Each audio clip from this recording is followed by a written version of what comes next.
So in our Bibles this morning to the book of Nehemiah, chapter 2, verse 10.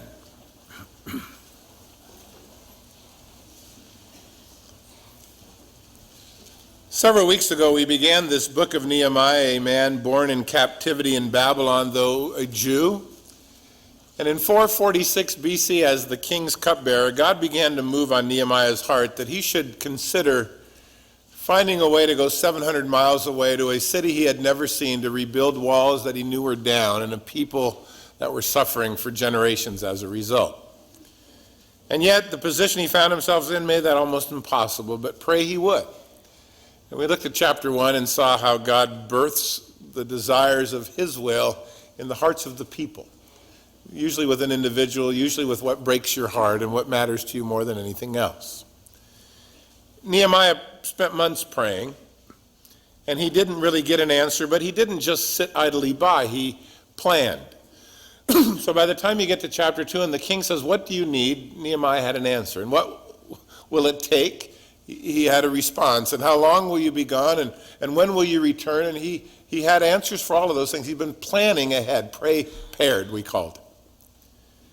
And then last week in chapter 2, verses 11 through 20, we saw Nehemiah finally make the journey. 7 months or so after he began to pray, he arrives in Jerusalem, sees the damage, first time for himself, gathers from the Lord direction, then passes that along to the people, sharing the vision that God had given to him. And the people were thrilled. Let's do this. God has been so good to bring you, and we look forward to having a wall. But at every step along the way, opposition finds itself opposing the work of God. And before we go to chapter 3, which is where we should be this morning, I thought we might just stop for one Sunday and take a look specifically at how the enemy seeks to stop what God wants to do. Because it's a recurring theme in Nehemiah, and rather than catching it as we go, maybe we'll just look at 4 or 5 examples of that this morning. Paul said to Timothy, his last letter he wrote him before he died, "Timothy, if you want to live a godly life in Christ Jesus, you will suffer persecution." He didn't say you might suffer persecution, which would have been better for me. That means you might not. But will kind of sums it up. You're going to get it if you're going to try to live for the Lord. And no matter what you do, in whatever place God has put you, when you begin to minister in the name of the Lord, opposition will come. It'll come from the world system that doesn't want anything to do with God. It'll come from your flesh, which is only interested in itself. It'll come from the devil and all of his little helpers because they don't want God glorified or you blessed. And working in concert together, they will do whatever the Lord will allow it by any means possible to stop the progress. And it is one of those themes in Nehemiah that not only are we given the fact that it happens, but we're told how to deal with it.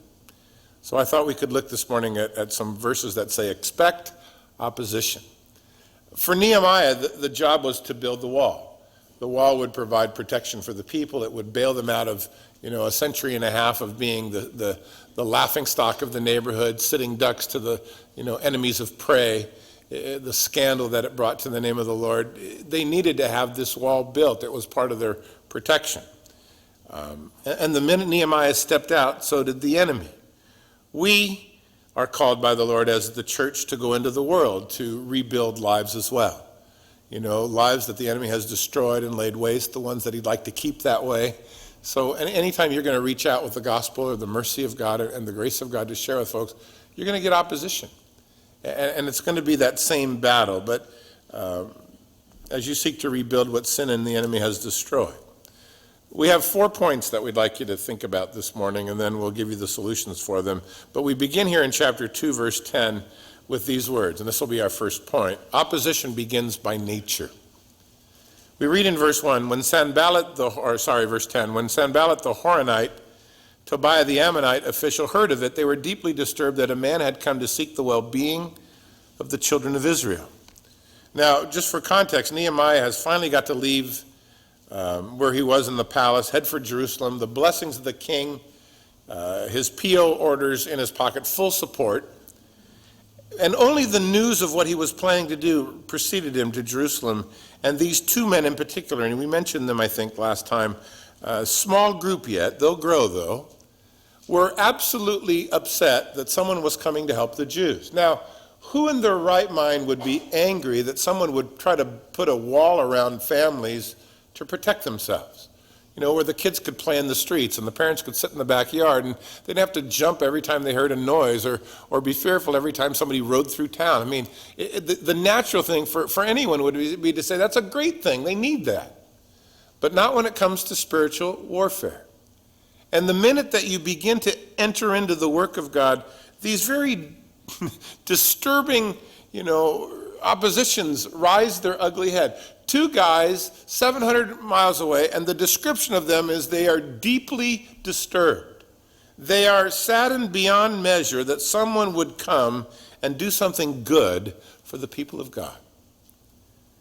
The single most important work that you and I have been given by the Lord is to see that the lost are saved.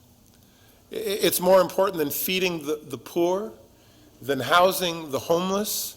It is far more important than changing the environment or saving the ocean. People need to know Christ. And it is the function and the calling and the purpose of the church to shine its lights in dark places so that people get saved.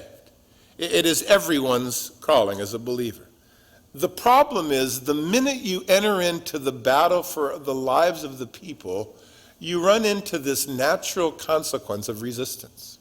By nature, the natural man who lives in darkness, who is bound to his sin, who doesn't see the things of God, and who's naturally resistant to the things that God would want to do. And though you have only good in mind, I just want you to know the Lord that I know. I just want you to love the God that loves you. You will run into immediate opposition. It almost makes no sense, but there it is. When Paul stood before Agrippa in Acts 26 and he explained to him how God had saved him, he then said, the Lord at that time said to me that he was going to deliver me from the Jewish people and as well as the Gentiles to whom he was now sending me, so that I might open their eyes in order that they might turn from darkness to light, from the power of Satan to God, that they might receive forgiveness of their sins, that they might receive an inheritance that God has made available to all who are sanctified by faith in him. Paul said that was my calling, that people might get out of the hole that they're in and the blindness that has come and the enemy's power and find life. And here two men, they hadn't met Nehemiah, they didn't know that he was a good guy, they questioned right away his purposes, but they hated him not having met him. And they resisted him, though they'd only heard about him some 700 miles away. It is almost, a prejudiced attitude that you wonder where it comes from, but don't wonder too long, because this is a battle you've found yourself in. And as the church goes out to preach the gospel and to share the love of God, you will naturally run into resistance. You can't escape it, really. When Paul wrote to the Corinthians in chapter 4, he said, if our gospel is hidden, it is hidden from those who are perishing, whom the God of this world has blinded the minds of those that do not believe, lest the glorious light of the gospel of Christ, the image of God, should shine upon them. That's the battleground. And it is warfare. Paul said, you don't war, and we don't war against flesh and blood. That's important to know. Your wife is not your enemy. Neither is your neighbor, the guy that cut you off on the freeway, your boss, your coworker. They might be tools of the enemy, but they are not the enemy. He said we war against principalities and powers and rulers of darkness and spiritual hosts of wickedness in heavenly places. That's where our battle is. That's where the fight comes in. And it occurs first because of the nature of man. Nehemiah is singing God's praises. He's got money and resources and permission and authority. Yes, God is good. And there's two guys going, man, I hate that guy. And he hasn't done a thing. Jesus got his boys together in John 15 and he sat them down. He said, look, if the world hates you, you should know that it hated me before it hated you. And if you were of the world, you would be loved by the world. But it's because you're not of the world. I've chosen you out of this world. Therefore, they hate you. So look, don't forget. Remember this word. The servant isn't greater than his master. And if they've hated me, they'll hate you. And if they've listened to me, they'll listen to you. But they're going to do these things to you for my name's sake because they don't know him who sent me. And that's the issue, You go out to serve the Lord, expect opposition. Why? Because we're entering into a spiritual battle. There are some times when you go out and you lay your hand to the task, it may just be a few people like Sanballat and Tobiah here, but they're not going to go away. And I've heard Christians sometimes say, well, what did I do wrong? I said everything right. I meant right. Well, you didn't do anything wrong. It's just part of the deal, You're standing up for the Lord in a world that's opposed to him. In the world you'll have tribulation. Be of good cheer. I've overcome the world. And remember what we read in Psalm 2 this morning. In the end, the Lord wins. Better to kiss the Son and do it quickly. But like Nehemiah, you enter the fray because you step out to serve God. And the cause is sin, and the nature of man is at the root of the opposition. It isn't you. It's the work of God in you. And if you'll see that clearly, you won't be so put off when it gets to be difficult because you're out sharing your faith. Oh, they're so mean. They're so hard-hearted. They're so, short-tempered. They just don't seem to hear me. They misunderstood. I don't know. Get used to it. Nehemiah whistling all the way to Jerusalem while guys sat up on a hill cursing him already. By the time we get to verse 19 of chapter 2, we come to our second lesson, and that is that opposition not only comes by nature, but it usually takes the form of mockery and ridicule in its infant stages.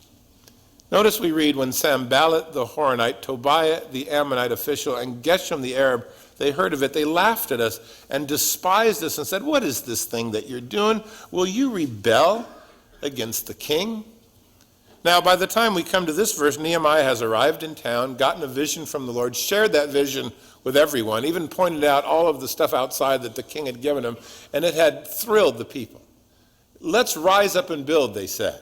And they set their hands to this good work. You'll read there in verse 18. The people were thrilled, enthusiastic, vigorous. Let's in earnest go do the work of God. But now we turn again to the opposition. Now there's not 2, there's 3. Okay, it's still just 3. It is a 50% growth, though, if you're doing the math. And this time, notice that the people who were deeply disturbed back in chapter 2, verse 10, are now laughing and despising this beginning of a good work, even intimating in their question that this was a rebellious work against the king to try to make your own place, and suggesting that the motives of this work were wicked.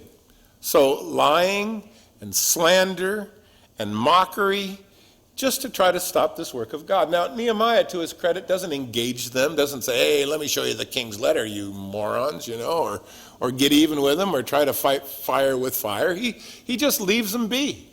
Doesn't really, give them the time of day. Was just interested in serving the Lord. But notice that immediately when the work began, the 2 had become 3, and the deeply disturbed were now laughing with a heart of despising the work and questioning if they had the authority and what were their motives and what was driving them really. And the people began to be under attack, and they had just barely started. Now, we'll skip chapter 3, which is a report, and we'll look at it next week, of how good things were going. And we'll go to chapter 4, verse 1, where the criticism continues. And we read the words, but it so happened, when Sanballat heard that we were rebuilding the wall, that he was furious, very indignant, and he began to mock the Jews. He spoke before his brethren and before the army of Samaria. He said, what are these feeble Jews doing? Will they fortify themselves? Will they offer sacrifice? Will they complete it in a day? Will they revive stones from the heaps of rubbish, stones that are burned? And Tobiah, the Ammonite, was beside him. He said, oh, whatever they build, even if a fox goes up on it, he'll break down their stone wall. Now, following these great strides of progress in chapter 3 and the Lord's work going forward, the work is nearly halfway done when these guys come back. Now, there is the ringleaders, and now they've got an army of people with them. But wait, they'll grow yet when we get to verse 7. And notice that they haven't really given up on their criticism and their chastising and their mockery, but now it is driven by a fury and an indignation that drives them to begin to mock the people of God. It is interesting in the scriptures that as the progress goes forward in the work of God, so often does the opposition. And the further you go, the more it seems reinforcement the enemy tries to gather. The group is growing now. Now they have an army of people. Their voices are louder. Their attacks are more rhetorical. They are driven by hateful emotion, and they just want to do one thing. They want to stop this work. And so the war of words. And interesting, as you read through Nehemiah, the critics for many, many months, or weeks through here, I should say, they never show their faces. Isn't it interesting that when people seem to oppose the things of God, they won't necessarily tell you to your face? Critics are often like that. They live in the shadows and behind the scenes, and there's an undercurrent of slander and bitterness and mumbling and ridicule and name-calling. And notice what he says here, kind of belittling the work. I mean, that seems to be their MO, He calls the Jews feeble. It's a word that means weak, but it's almost an insulting word. It's kind of like you weak little punk, you know? It's kind of like you couldn't lift your arms if you tried, kind of weak. What are these broken, feeble Jews trying to accomplish here? Do they really think they can fortify themselves, literally protect themselves or keep themselves safe? I suppose next thing they're going to be wanting to sacrifice to their God and go to that religion of the weak. Oh, look how fast they're moving. I think they plan to finish today. If they can make life out of this broken down heap of stones and rubble. And then that other little boy there, punk Tobiah, he chimes in, right? Little fox could knock it over. But learn the lesson here for a minute. When you step out to serve the Lord, one of Satan's greatest tools against the work of God is criticism, to discourage you. And you might have experienced some of it yourself. The enemy oftentimes portrays those who would live godly lives as being weak. Oh, you Christians, you're always praying and stuff. Can't you just stand on your own 2 feet, Do you really need God in your life? Come on, man. And then, they despise you for your faith in God. They mock you that your work holds no future, that it has no impact, that it brings no influence. They laugh at your hope in God, and they mock your diligence, to serve the Lord. I mean, Christians, not only in our culture, but in many cultures around the world, are portrayed usually as just being unstable. I mean, we're a bunch of weirdos, We're behind the times, and we're bigots, and we don't want women to have their own rights, and we're prejudiced against homosexuals, and we have holier-than-thou attitudes towards drinking and premarital sex. And hey, the list goes on. We are the fodder for the comedians. Them right-wing, conservative, crazy Christians. And look at here how the enemy went after Nehemiah and the people that were serving God, doing the work that hadn't been done for 160 years. Satan will mock your ideas. He will question your motives. He will incessantly point out your weaknesses and your inabilities. He'll laugh at your zeal as somehow if it's misdirected. And as Tobiah pointed out the fence, the enemy will seek to lessen the value of your labor in the Lord through ridicule. I remember when I first started teaching years ago, a Bible study, I really felt God called me to teach. And I took over a study for a guy that had led me to the Lord and given me the opportunity to teach. There were about 125 people that came to this Bible study in a house on Thursday nights. 3 weeks in, there were 4 people left. This was my work in the Lord. And I remember the enemy saying, "You're a loser. What are you doing here? Things were fine till you started." And it's hard to argue when people are leaving by the busload, All you hear are screeching tires.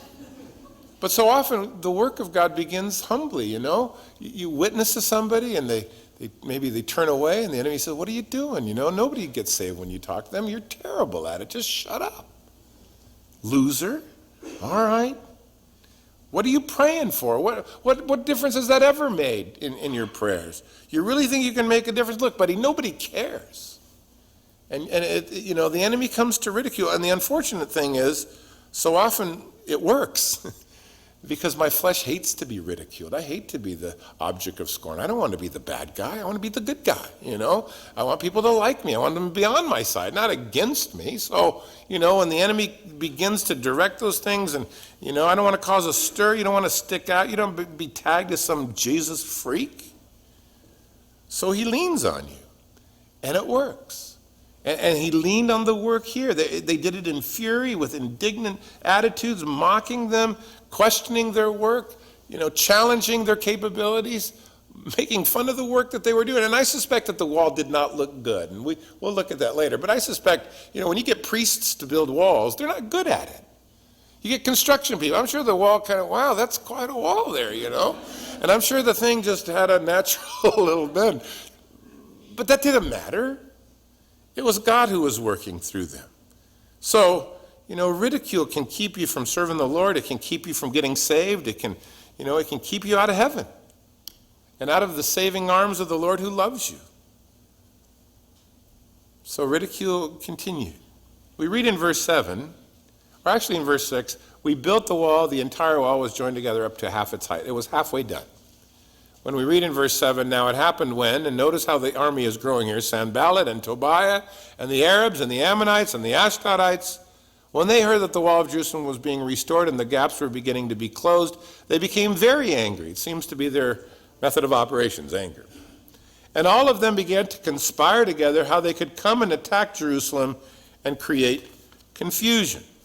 So from the opposition originating in the nature of man, and the first step, usually mockery and ridicule, this kind of steps it up a notch, because now the work is more pronounced. It is showing fruit, they are getting things done. And here comes the enemy again, but this time the angry feelings and the cutting remarks, which had not been able to stop the work, were being replaced with threats and intimidation of violence.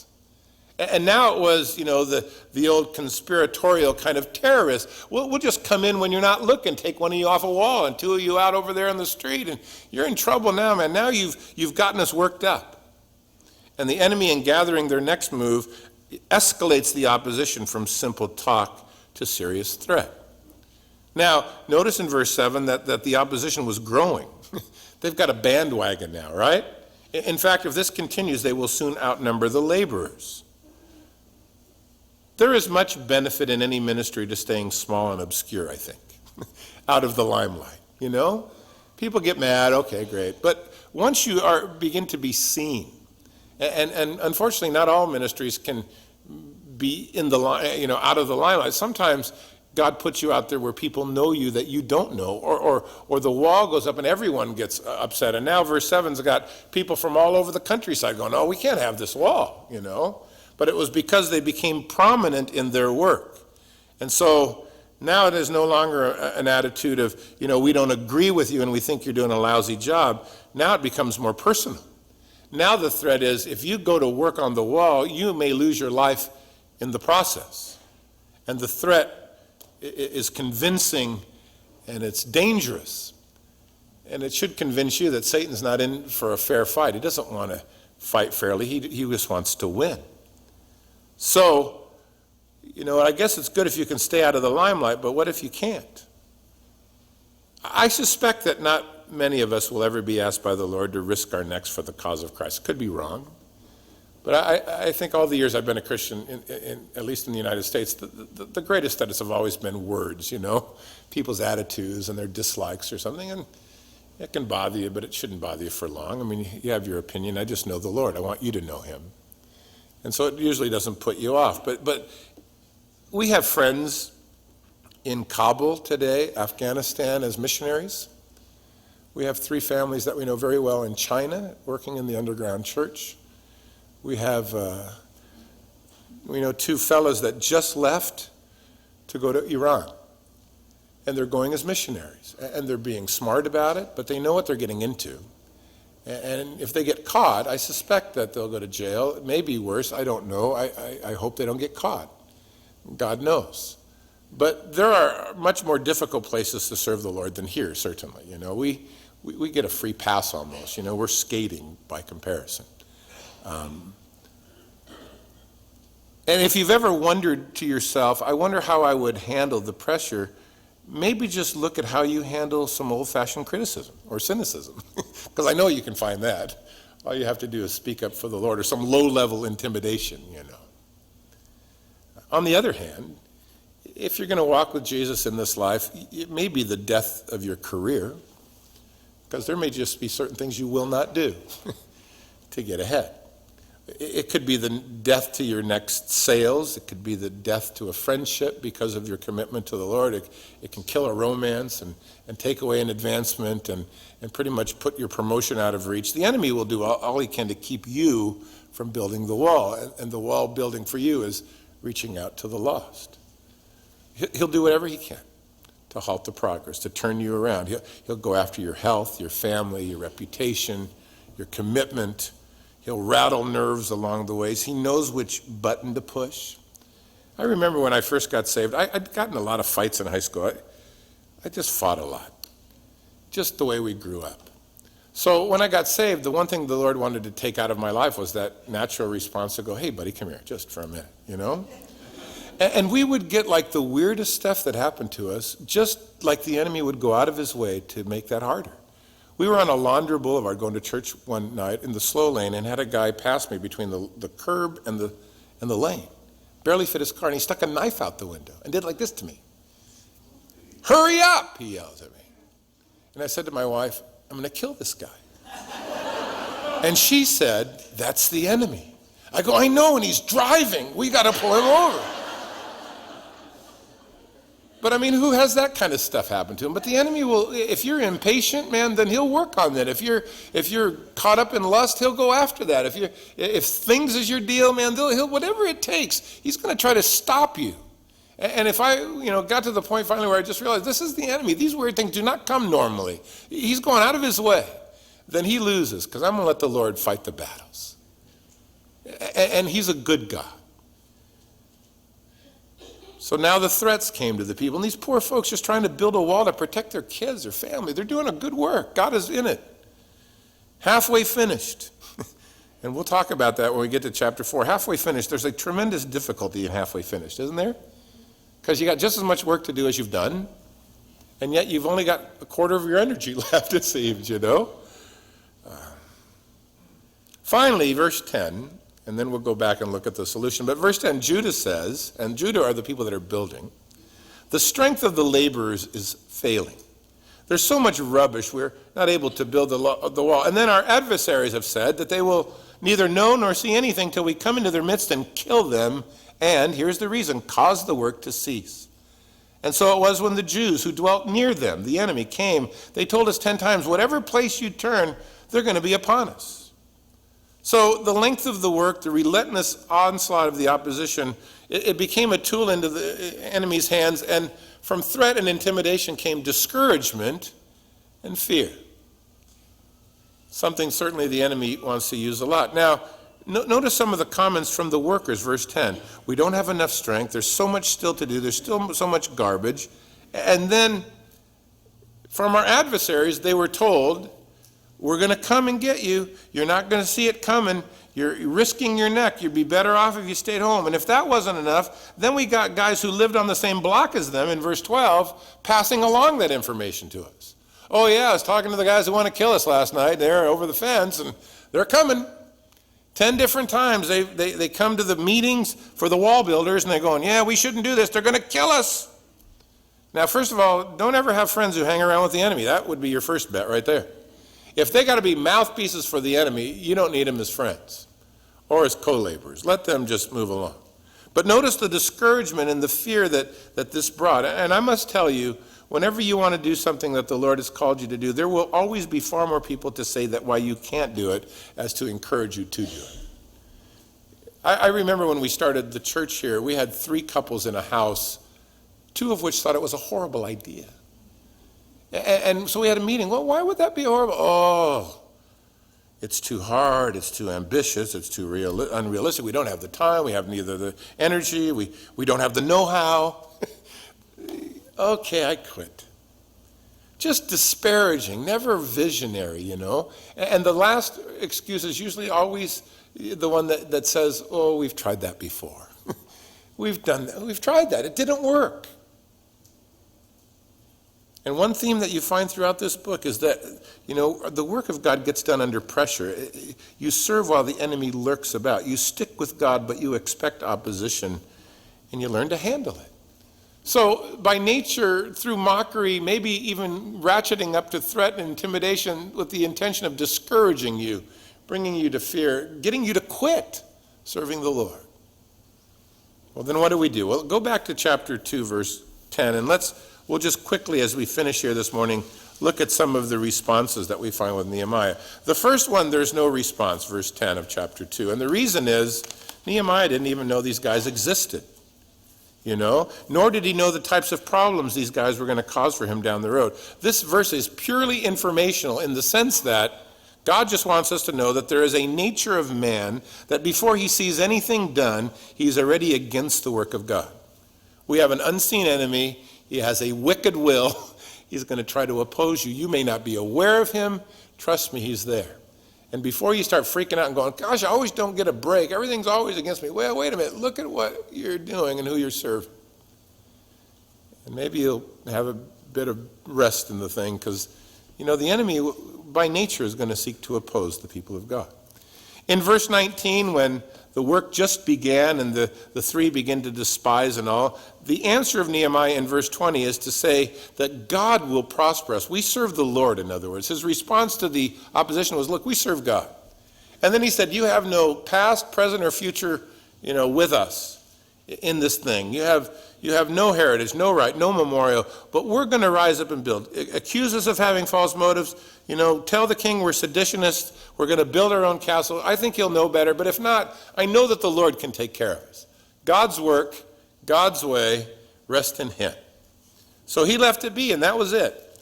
In chapter 4, verses 1, 2, and 3, when the critics come with all of their, you can knock down the wall with a fox. Nehemiah in verse 4 of chapter 4 prays, and here's his prayer.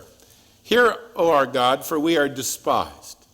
Turn their reproach on their own heads and give them a plunder to a land of captivity. Do not cover their iniquity. Do not let their sin be blotted out from before you. They have provoked you to anger before the builders. I like this prayer. I know it's a harsh one, but it is a get even prayer, isn't it? Lord, don't let them off the hook. I remember when my sister and I were growing up, we would argue constantly, and it eventually got down to this. I'm going to tell Dad, or I'm going to tell Mom. Oh, don't tell. And I see this prayer of Nehemiah as the same. They start mocking him. Oh, that stupid looking fence is going to fall down. I'm going to tell Dad. I'm going to go rat you out to God. I'll get even with you, buddy. I'll start praying. And he did. Now, he prays that the Lord would just lay into him. He confesses that the person who's no doubt the most angry in all this and provoked is the Lord, because those are his people and this is his work. Nehemiah does not take it upon himself to get even. Nehemiah does not see that vengeance is his, but he is perfectly willing to ask God to take care of it and to deal with it. And what about turning the other cheek or praying like Jesus, Father, forgive them? Well, Jesus also got a whip out twice and went to the temple and cleared the house. I think Jesus was a real man. I think he had a good right cross. The folks left. One guy cleaned out a whole farmer's market in the temple, But he didn't take it upon himself. Look at Jesus' words to the Pharisees there in Matthew 23. The woe to you, scribes and Pharisees, hypocrites. He didn't mince many words, Nehemiah just prayed and he left it with the Lord. In verse 7 and 8 of chapter 4, when mockery becomes threat, we read in verse 9, nevertheless, we made our prayer to God, and then because of them, we set a watch against them day and night. Now again, what was the response to threats? Prayer, God's work. Nevertheless, we have to continue, so we prayed and asked the Lord to help us. And then we did something very practical. We set a watch. Now, prayer is certainly never designed to take the place of practical measures that can be taken responsibly. And unfortunately, I see people do that all the time. They think that's spiritual. Hi, you're out of work? Yeah, how's that going? Oh, I've been praying. Have you been knocking on any doors? Oh, no. I've just been home praying. Well, knucklehead, get the want ads, go knock on doors. God may very well give you a job, but probably you're going to have to be out there looking. It's not too spiritual to just be foolish. So turning to God in prayer, amen, God take care of us. But then, if there's some prudent steps that you can take, do so. We have our friends in Afghanistan, but we never get emails directly from them. Somehow they're washed through 3 or 4 places, and they come with a lot of stuff like, redacted, and then it gets sent back kind of the same way. It sometimes takes 6 weeks to get to them. I'm not sure what they do, but they got to figure it out. They're being wise. I would say if you're worried about being home alone, pray, but then lock the doors. It just makes sense, Don't go wandering around in neighborhoods you don't belong in. Well, just trust the Lord. Well, you're a knucklehead. Be smart. Trust the Lord. Stay home. Don't be foolish. On the other hand, the word nevertheless is very important because all of these threats and conspiracies and all, they're trying to create confusion. And Nehemiah said, look, we can't stop. And I think that's important. We should never leave the building for the battle.